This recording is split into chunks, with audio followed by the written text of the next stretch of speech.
모든 성경이 다 그렇지만 이 잠언의 말씀은 우리 인생의 삶, 특별히 우리의 일상적인 생활에 있어서 균형을 이루게 합니다.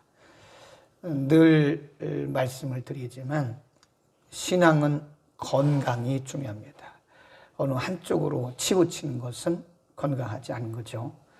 그래서 이 잠언의 말씀은 하나님과의 관계, 위로는 하나님과의 관계, 그리고 아래로는 다른 사람들과의 관계, 그리고 자기와의 관계. 그래서 관계성에 있어서 우리가 어떻게 건강하게 균형 잡힌 삶을 살 것이냐. 그러니까 신앙은 건강이 중요해요. 그래서 하나님과의 관계, 그리고 다른 사람과의 관계도 원만해야 됩니다.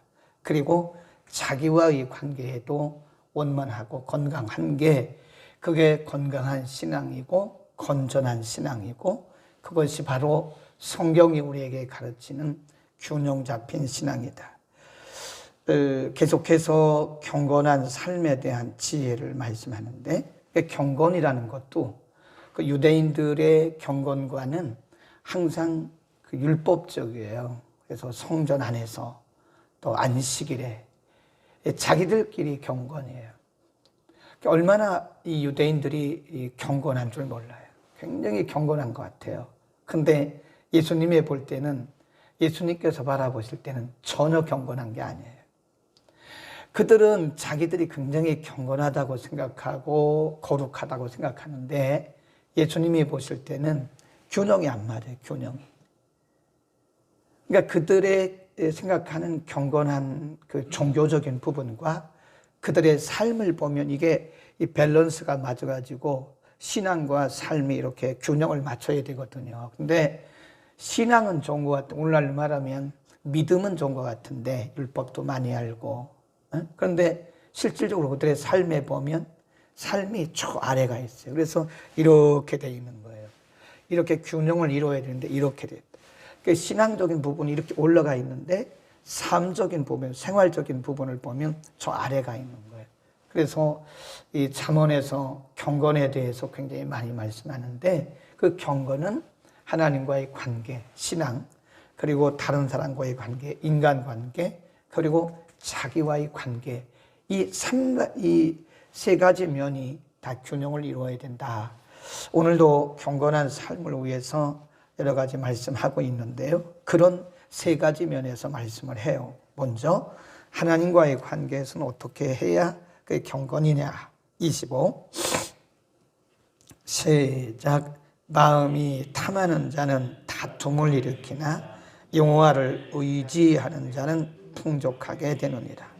26 자기의 마음을 믿는 자는 미련한 자요 지혜롭게 행하는 자는 구원을 얻을 자니라. 25절, 26절이 같이 공통적으로 말씀하는 것이 뭐냐? 뭐가 경건이고 뭐가 지혜냐? 하나님을 의지하는 거예요. 여기 보면 26절에 자기 마음을 믿는 자. 이게 인본주의죠. 인본주의. 자기 마음, 자기 생각, 자기 경험대로 살아가는 거, 이게 똑똑한 것 같은데 굉장히 불경건이에요. 그러니까 우리 크리스찬들이 하나님을 섬기고 믿는다고 하지만 내 생각을 믿고 내 경험을 믿으면 그건 어떻게 보면 굉장히 불경건입니다. 예배를 드리지만 자기 생각이 앞선 그거 불경건이에요. 굉장히 유명한 말을 하고 있는 거예요, 지금. 우리가 예배는 드리고 찬송은 하고 기도는 하고 말씀은 묵상하는데 하나님 앞에 우리가 온전히 내려놓고 맡기지 못하고 내 생각, 내 뜻, 내 경험이 앞서는 것은 그건 자체가요 불경건입니다. 불신앙이고요. 그러니까 우리가 정말 경건이 뭐냐? 작은 것 하나라도 하나님께 맡기고 하나님께 기도하고 그분의 인도를 받는 이게 경건인 거예요. 디모데에게 보낸 서신에서 사도 바울이 마지막 시대를 예언했습니다. 그건 성령의 감동이죠. 성령이 감동을 주셔서 기록하게 하셨는데 마지막 때가 되면 사람들에게 경건의 모양은 있다는 거예요. 이렇게 경건한 것 같고 믿는 것 같은데 사실은 경건의 능력이 없다. 앞으로 되면 종말이 되면 예수님이 오실 때가 되면 사람들이 경건의 모양은 있어요. 종교의 모양은 있어요. 기독교인 같은 모양은 있어요. 그런데 내막적으로 보면 하나님을 의지하지도 않고 하나님을 신뢰하지도 않고 경건의 능력이 없는 거라 그 얘기입니다. 그러니까 경건한 삶이 뭐예요? 작은 것 하나라도 하나님께 맡기고 하나님을 의지하고 하나님께 묻고 이게 경건입니다. 구약 성경에 보면 아주 대조적인 두 사람이 나오는데 한 사람은 다윗이고 한 사람은 사울입니다. 인간적으로 바라볼 때 사울 왕은 굉장히 능력 있는 사람입니다. 힘도 있고요. 왕이고요. 그는 사람들을 보면 이렇게 보면 건강하고 힘 있는 사람들은 다 모아놨어요. 자기의 군대로 삼으려고. 근데 다윗은 그런 걸 하지는 않았어요. 근데 결과론적으로 보면 사울은 점점 쇠합니다. 그런데 다윗은 점점 승해요. 그래서 사람들이 말하기를 다윗을 따르는 자는 만만이고 사울을 따르는 사람은 천천이다. 그러니까 점점 성경이 또 뭐라고 했냐면 사울은 점점 쇠하고 다윗은 점점 승하고 이렇게 말씀했어요. 그러니까 사울은 철저하게 인본주의자예요. 자기가 군인을 모으고 자기가 전략을 짜고 근데 다윗은 철저하게 신본주의자예요. 그게 경건인 거예요. 아멘. 그러니까 경건의 모양을 가졌다고 경건이라고 생각하면 안 돼요. 우리가 매 순간 하나님을 신뢰하고 의지하고 하나님께 묻고 기도하고 이게 경건입니다. 아멘. 그 다음에 두 번째 근면한 생활. 우리가 일상적인 생활에서 어떻게 사는 것이 경건이냐. 19. 시작. 자기의 토지를 경작하는 자는 먹을 것이 많으려니와 방탕을 쫓는 자는 궁핍함이 많으리라. 이게 대조적이죠. 자기의 토지를 경작한다. 부지런한 걸 얘기하는 거예요. 그리고 방탕을 쫓는다. 이 말은 놀고 막 먹고 연락을 즐기는 거죠. 그냥 놀고 먹고 마시고 그런. 이런 사람은 반드시 줄이게 될 것이다. 성경에 틀림이 없죠. 궁핍함이란 말은 가난하게 된다. 여러분 우리가 인간이 할 것은 해야 됩니다. 하나님께 맡기고 또 우리가 할 것은 최선을 다해서 해야 되는 거예요. 예를 이런 사람이 있다 합시다. 나는 하나님 앞에 맡겼어. 하나님이 모든 걸 다 공급해 주셔. 여기까지는 좋았는데 자기가 할 걸 안 해요. 그냥 할 수 있는데 안 하고 그러면 그건 이게 언밸런스인 거예요. 하나님께 맡기고 우리가 할 수 있는 수고는 땀을 흘려야 되는 거예요. 우리가 옛날에 어렸을 때 그 국어책에 개미와 배짱이 나오잖아요. 개미, 배짱이. 성경에 개미가 나와요. 우리가 6장에서 공부했잖아요. 게으른 자요. 개미에게 가서 그 하는 것을 보고 배워라. 그랬어요. 개미는 그냥 하루 종일 그 조그마한 몸집으로 이렇게 먹을 것을 이렇게 나누어요. 그 준비를 해요. 물어다가 막 준비를 합니다. 근데 배짱이는 뭐 그렇게 덩치도 크고 배짱이 있어서 그런가 그냥 나무에서 그냥 노래하면서 놀기만 해요. 배짱이. 나중에 보면 그 결과가 달라요. 근면을 의미합니다. 우리의 신앙생활도 근면하게 해야 됩니다. 썬데이 크리스찬, 주일날 한 번 예배드리고 자기를 크리스찬이라고 말하는 사람을 썬데이 크리스찬 그래요. 새벽 예배도 안 해요. 기도도 안 해요. 전도도 안 해요. 그냥 주일날 한 번 딱 와서 예배드리고는 그걸 끝나요. 수요 예배도 없어요. 요즘에는 뭐 언택트 시대니까 그냥 교회 못 오게 되면 집에서라도 휴대폰 놓고 예배 드리잖아요. 물론 집에서 예배 드릴 때도 아주 깨끗한 마음으로 그리고 깨끗한 복장으로 해야 됩니다. 잠옷 입고 예배 드리고 그러지 마세요. 지금 집 예배를 드리는 게 맞다. 영적으로도 게으른 사람들이 참 많아요. 기도를 안 해요. 예배도 안 해요. 예배도 안 와요. 그리고 본인을 일컬어서 크리스찬이다. 크리스찬은 크리스찬이죠. 그런데 포멀, 형식적 크리스찬, 포멀 크리스찬, 노미널 크리스찬 그래요. 20절입니다. 충성된 자는 복이 많아도 속히 부하고자 하는 자는 형벌을 면치 못하리라. 속히 뭐예요? 속히 부한단 말이 오늘날 용어로 말하면 졸부예요. 졸부. 속히 노력도 안 하고 땀도 안 흘리고 그렇게 부하고자 하는 자는 반드시 편법을 쓰게 돼 있어요. 그러니까 형벌을 면치 못해요. 그러니까 20절 말씀이 충성되다. 그 말은 근면되고 부지런하고 성실한 것을 의미합니다. 어제도 말씀드렸잖아요. 우리가 사업장에서 열심히 사업하는 거, 그거 세상 일이 아닙니다. 우리가 사역하듯이 하면 세상 일이 아니에요. 그냥 비즈니스로 내가 그냥 재산 모으고 내 밥벌이라고 생각하면 그건 사업이에요. 그러나 내가 사업을 통해서 하나님의 영광을 드러내고 사업을 통해서 또 믿지 않는 사람들에게 믿는 자로서 되고 복음의 진보를 이루고 그러면 그게 사역입니다. 사역. 직장 생활도 그걸 우리가 직장이라고 생각하니까 세상 일이라고 해요. 그 세상 일 아니에요. 사역장입니다. 사역장. 믿는 자가 이 한국교회 교인들이 이상한 사상을 갖고 있어요. 직장 가고 애 키우고 이런 걸 다 세상 일이라고 보고 그 세상 일 아니에요. 그 사역입니다. 사역. 그게 경건해야 돼요. 부지런해야 돼요. 근면해야 돼요. 그래서 제가 항상 그 직원들한테 늘 했던 얘기가 뭐냐면 다른 직원보다 5분, 10분, 많게는 30분 일찍 출근해라. 항상 강조했어요, 제가. 그리고 칼퇴근 하지 마라. 다른 사람들은 칼퇴근해도 우리 믿는 사람들 칼퇴근하면 안 된다.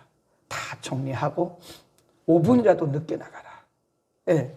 그랬더니 나중에 소문이 났어요. 이 직원들이 한 20명 가까이 예배 왔는데 전체 직원은 뭐 250명인가 그래요.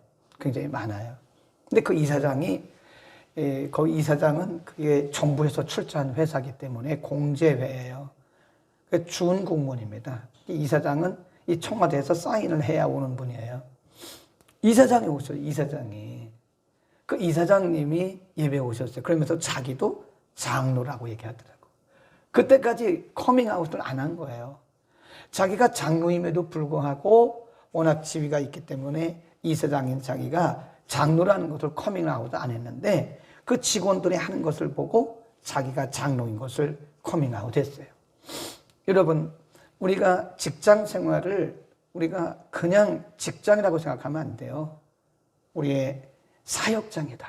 그래서 남들보다 일찍 출근하고 늦게 퇴근하고 항상 우리의 언행 심사를 조심하고 빛을 드러내고 경건해야 됩니다. 그게 경건의 근면하고 그 다음에 생활의 지혜 23절입니다. 사람을 경책하는 자는 혀로 아첨하는 자보다 나중에 더욱 사랑을 받느니라. 이 경책이란 말은요, 쓴소리예요. 쓴소리. 그러니까 우리가 쓴소리, 정말 진심 어린 말을 가지고 마음으로 쓴소리하는 것은 혀로 아첨이 뭐예요? 우리가 아첨한다잖아요. 사실이 아닌데 그런 것처럼 막 띄우잖아요. 우리가 그걸 뭐라고 그랬어요? 립 서비스. 마음은 아닌데 입술로만 막 최고라고, 멋있다고, 훌륭하다고. 이거는요, 하나님을 속이는 거고요. 그 사람을 속이는 거예요. 그리고 자기에게도 거짓말하고 있는 거예요, 지금. 사실이 아닌데 아첨하는 거, 잘 보이려고 막 아첨합니다.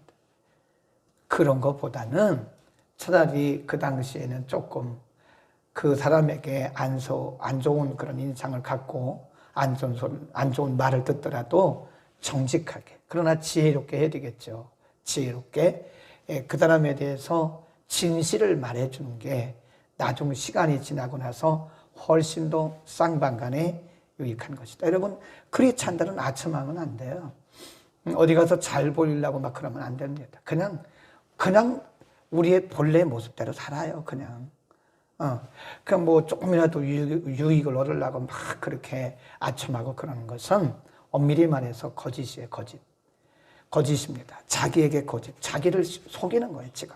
그러니까 우리는 뭐 인생을 살다 보면 뭐 그렇게 해야 할 필요성이 있을 때도 있겠지만 그거를 우리가 합리화시키지 말고, 그러니까 제가 옛날에 보면요, 사람의 진심은 통합되다. 진실하게 사는 사람들은 처음에 인정을 못 받아요. 저 사람 왜 이렇게 융통성이 없냐고 막 이래요. 융통성이 없어 보여요. 반대로 막 사람에게 막 이렇게 하는 사람들은요, 융통성이 있어 보이고 지혜롭게 보여요. 근데 그게 사실이 아닐 때는요, 시간이 지나면 다 드러납니다. 거짓과 진실은요, 가만히 있어도 전능하신 하나님이, 공의로우신 하나님이 잘잘못은요, 시간이 가면 다 드러나게 돼 있어요. 그래서 어른들이 뭐라고 했냐면 진실은 통한다. 네, 진심은 통해가 돼 있어요. 진실은 통합니다. 그러니까 여러분, 우리가 직장에서나 사업장에서나 우리 교회에서나 인간관계에서 우리가 너무 아첨하려고 할 거 없어요. 그냥 내 진실만 말하면 되는 거예요. 내가 진실 있게 그리고 정직하게 살면 되는 거예요. 너무 잘 보이려고 할 것도 없고, 우리가 뭐 누구한테 잘 보여서 뭘 하겠어요. 하나님 앞에 잘 보이면 되지. 그래서 아첨하는 그런 것은 우리 크리스찬들에게는 정직한 모습이 아니다. 아멘. 그 다음에 24절 시작. 부모의 물건을 도둑질하고 죄가 아니라 하는 자는 뭐한대요? 망한대요. 이거 제 말이 아니에요. 하나님의 말씀이에요. 부모의 물건을 도둑질하고, 그리고 이건 죄가 아니야, 이렇게 말하는 사람은, 다르게 말하면 좋은 의미로 보면 좋은 건데, 이것은 성경은 우리에게 뭘 말씀하시려고 하는가 하면 부모에 대한 분명한 공경과 존경심을 의미합니다.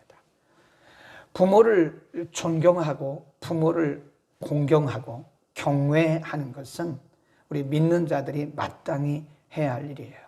부모를 구박하고 부모를 저주하는 자는 망해요. 틀림없이 망합니다. 성경이 거짓말 아니에요. 에베소서 6장에도 보면 출애굽기 20장에도 나오고요, 부모 공경에 대한 말씀이 나와요.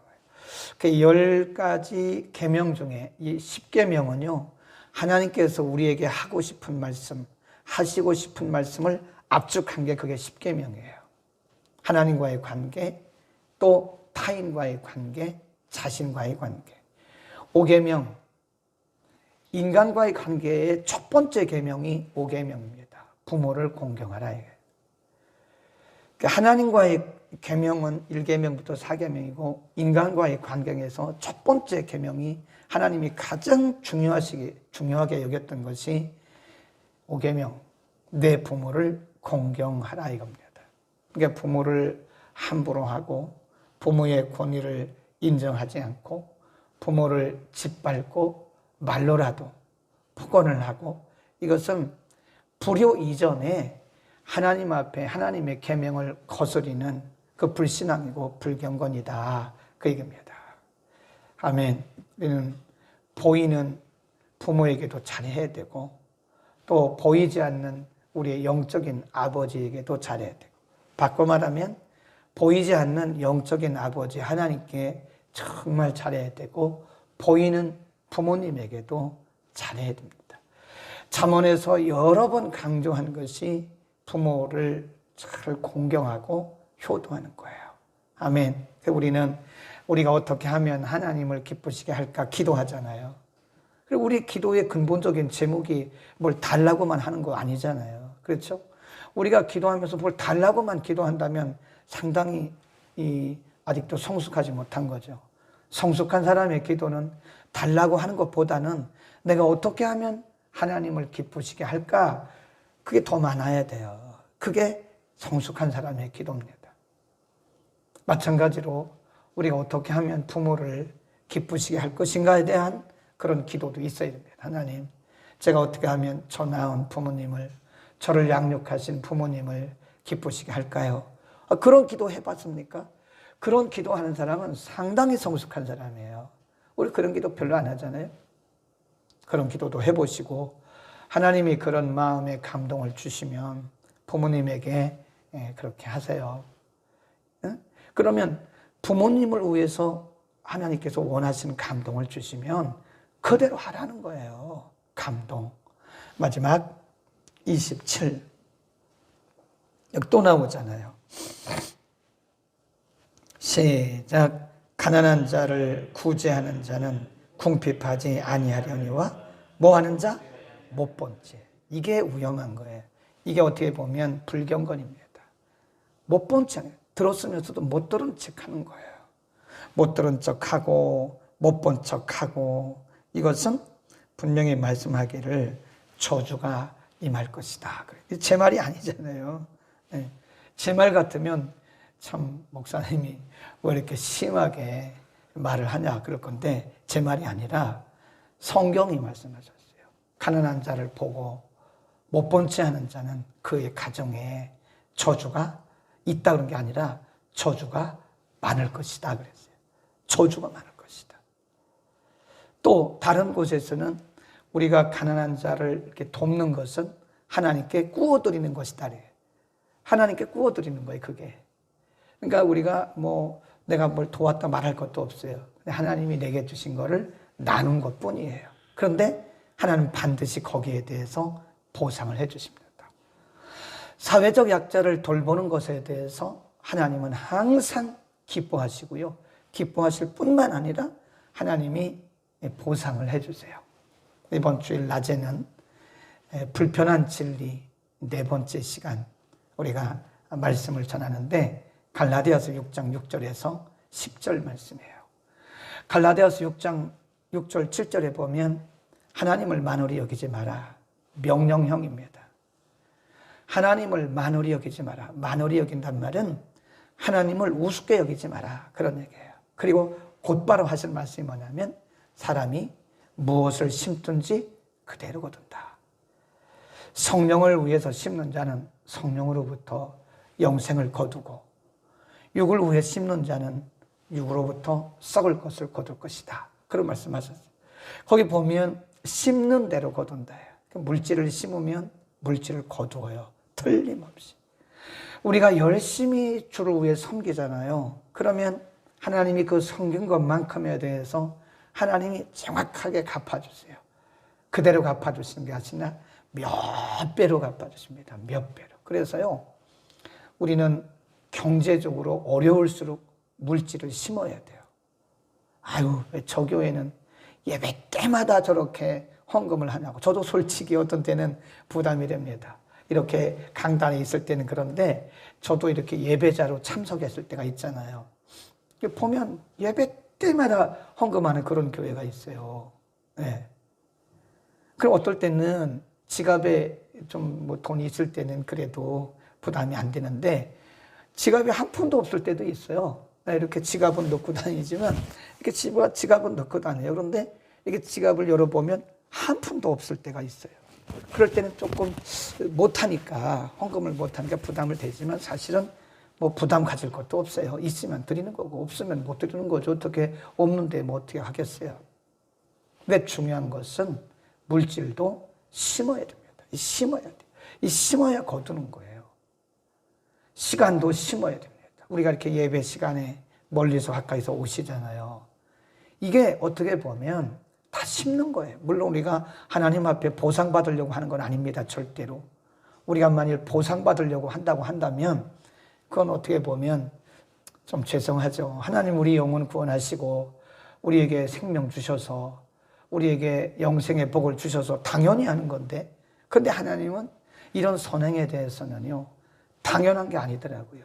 하나님 말씀에 순종한 거기 때문에 반드시 보상을 해주세요. 여러분, 가난한 자뿐만 아니라 사회적 약자를 보고도 못 본 채 하는 것은 죄예요, 죄. 그러니까 그 가정에 하나님의 저주가 많을 것이라고 하나님이 경고하잖아요. 물질이 없으면 기도라도 해야 돼요. 기도라도. 하나님, 제가 드릴 물질이 없어서 제 마음 들여 기도합니다. 기도라도 하라. 하나님은 약자 편입니다. 기도하겠습니다. 걸어가신 우리 아버지, 오늘도 우리에게 경건한 삶, 하나님이 기뻐하시는 경건한 삶에 대해서 가르쳐 주셨습니다. 위로는 하나님, 아래로는 다른 사람들, 이웃, 또 자신과의 관계에서 우리가 균형을 맞추는 경건하고 거룩한 우리의 삶이 되도록 하나님 축복하여 주옵소서. 오늘 우리에게 여러 가지 경건한 삶의 지혜들을 가르쳐 주셨습니다. 우리의 삶의 현장에서 이 말씀들이 기억나게 하시고 내 뜻대로, 내 방식대로, 내 경험대로 살지 말게 하시며 우리가 믿음으로 하나님 앞에 믿음으로 살아가는 아주 경건한 주의 백성들이 되게 하여 주옵소서. 우리 주변에 있는 우리 지체들이나 사회적 약자를 보고 못 본 채 하지 말고 우리가 할 수 있는 한도 내에서 최선을 다하여 섬기고 도울 수 있는 심는 자들이 되게 하옵소서. 오늘도 말씀 들은 모든 주의 백성들 일일이 축복하시고 하늘의 복, 땅의 복을 넘치게 하옵소서. 예수 그리스도의 이름으로 기도드립니다. 아멘.